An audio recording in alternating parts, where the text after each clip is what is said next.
En el siguiente video tocaremos temas de percepción enfocados a transducción, procesamiento subcortical, corteza cerebral y procesamiento cerebral, tipos de agnosis. Este video tiene como objetivo dar cumplimiento a la actividad número 1 de la materia neurociencia cognitiva. Proceso de transducción. Este hace referencia de los mecanismos por los cuales viaja la información desde una célula inicial a una célula final.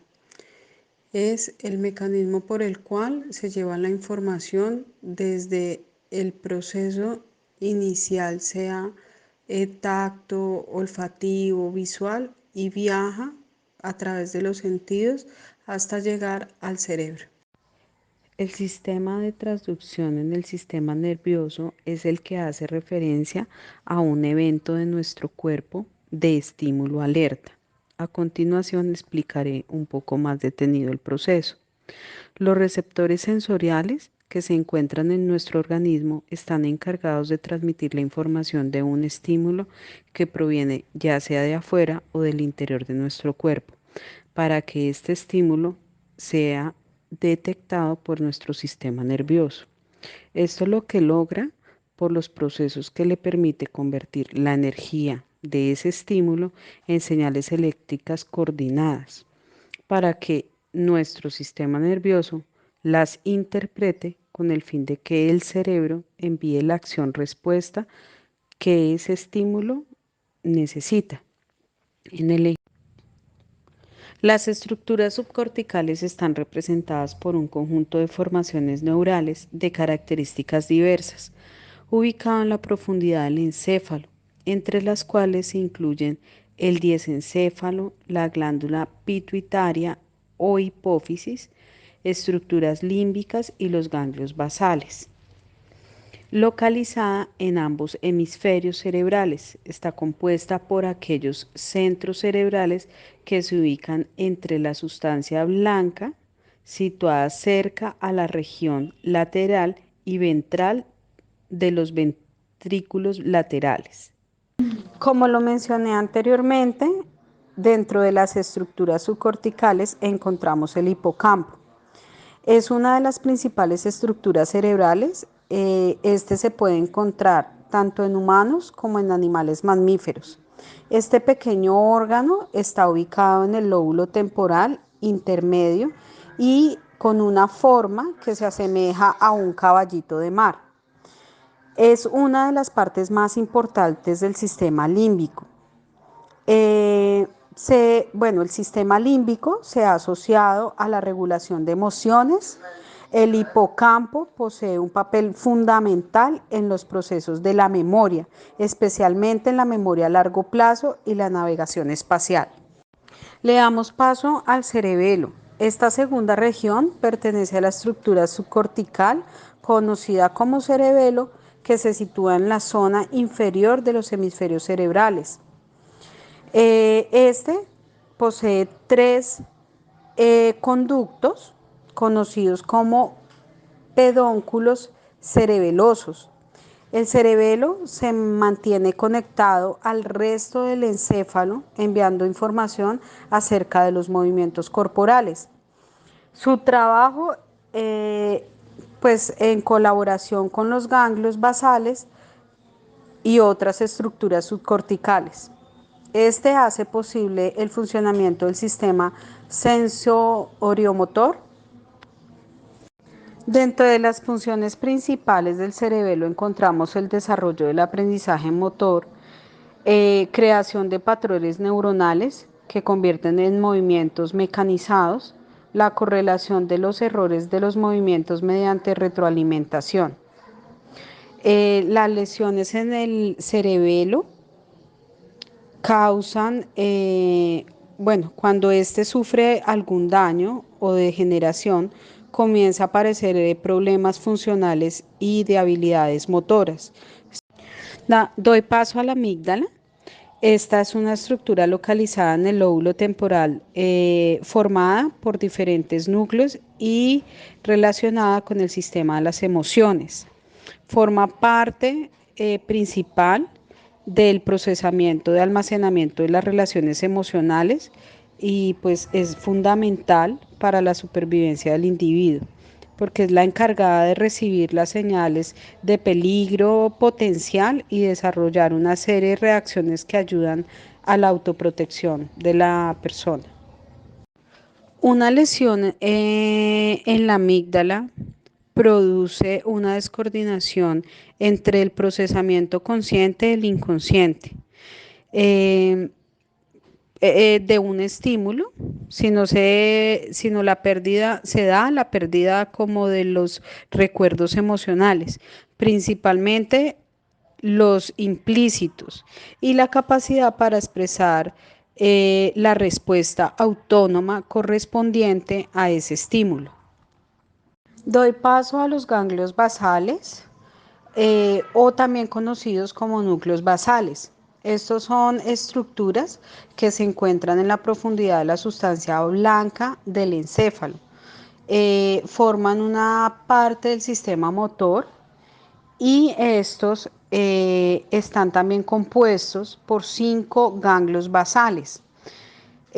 Núcleo caudado, putamen, globo pálido, núcleo subtalámico y sustancia negra. Los daños en los ganglios basales pueden causar problemas para controlar el habla, el movimiento y la postura.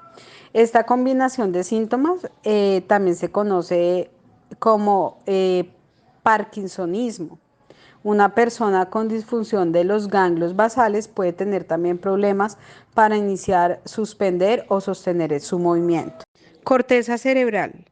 Esta es la capa externa de sustancia gris que cubre por completo la superficie de ambos hemisferios, el hemisferio derecho y el hemisferio izquierdo. Este consta de cuerpos neuronales o somas.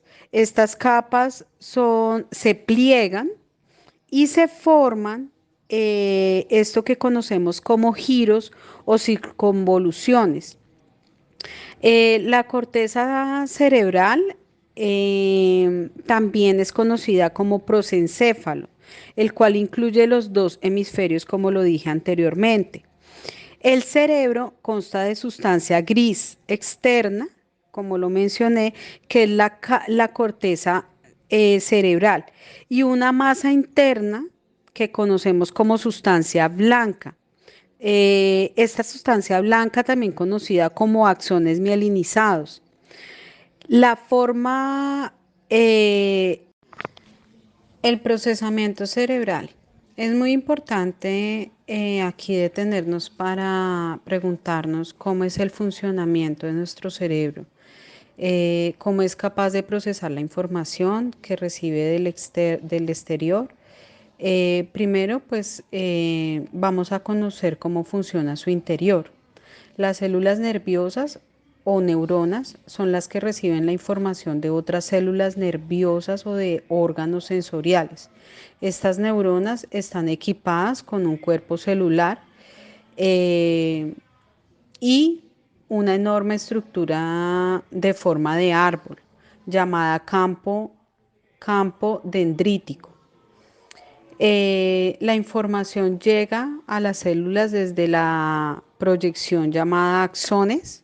La mayor parte de la información llega a las células desde el campo dendrítico, a menudo a través de pequeñas proyecciones dendríticas llamadas espinas, las uniones a través de las cuales la información pasa de una neurona a la otra, llamada esto el proceso de sinapsis, que puede ser de excitación o de inhibición. ¿Cómo se procesa la información en el cerebro? Los estímulos físicos como el tacto, el calor, las ondas sonoras, los fotones de la luz, la información sensorial, esta es transformada repetidamente por los algoritmos del cerebro, tanto en el procesamiento ascendente como descendente.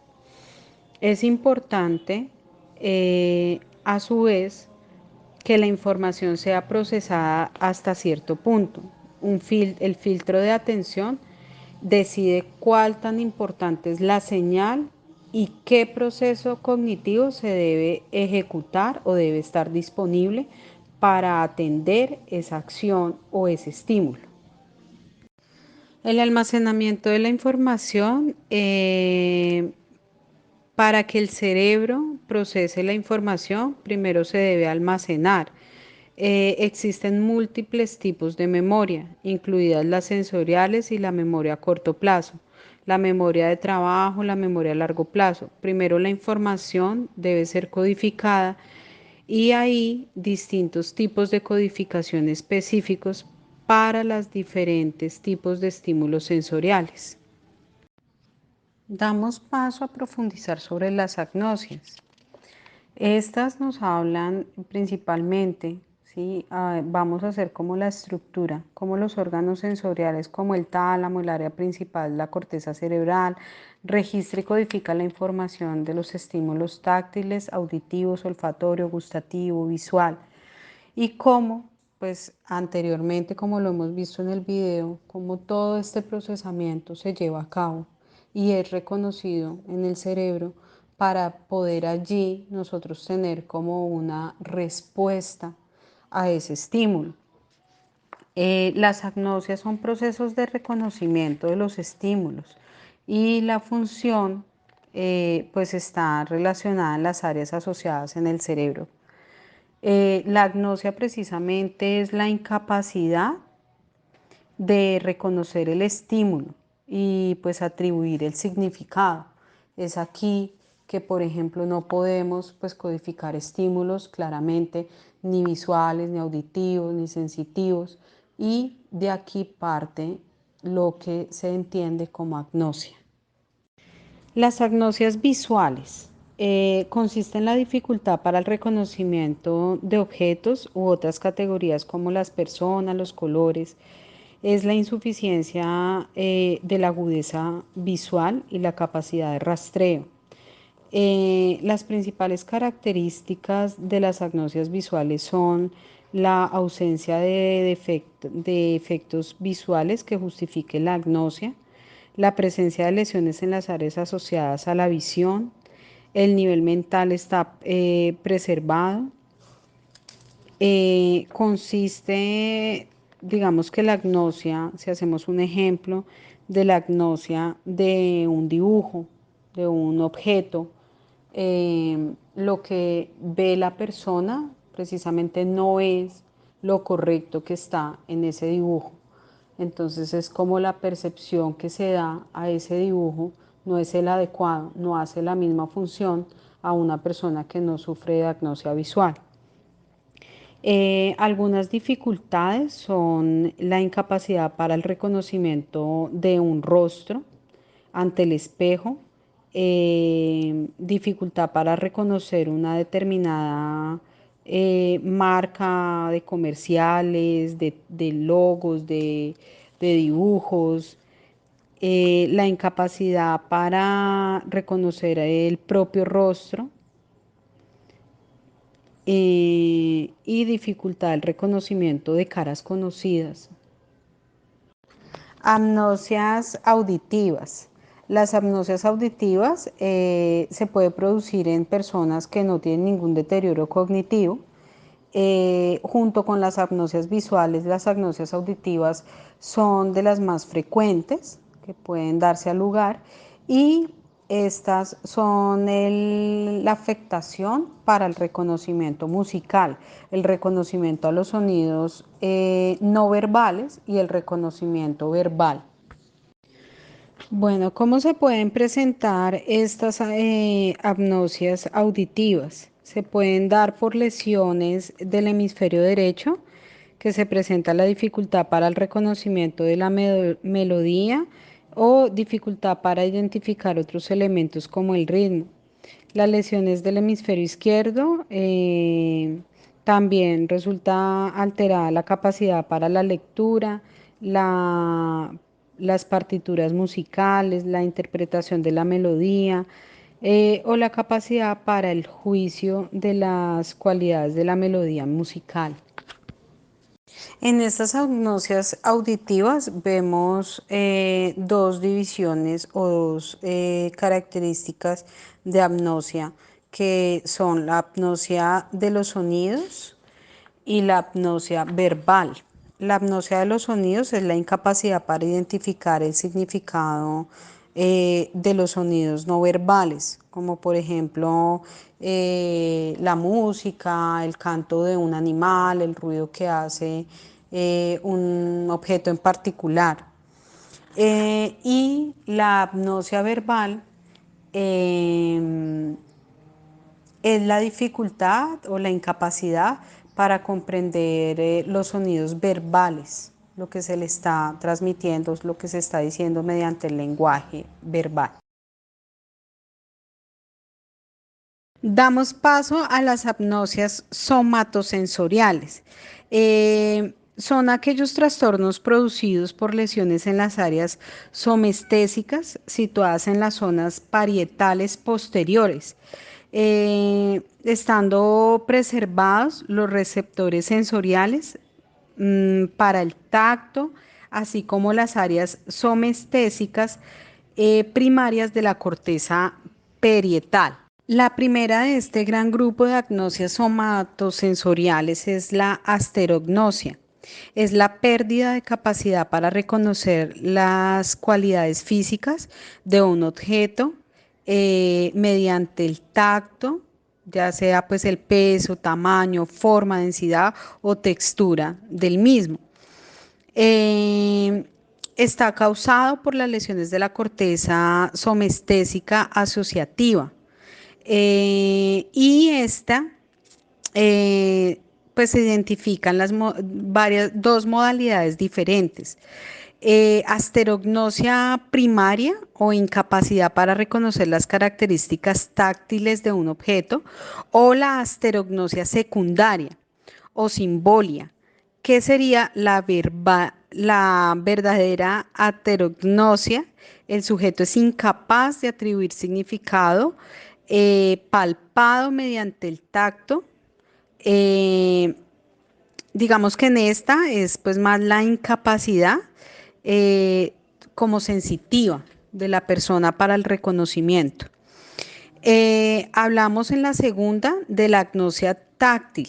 Esta agnosia táctil es una modalidad de asterognosia de menor gravedad.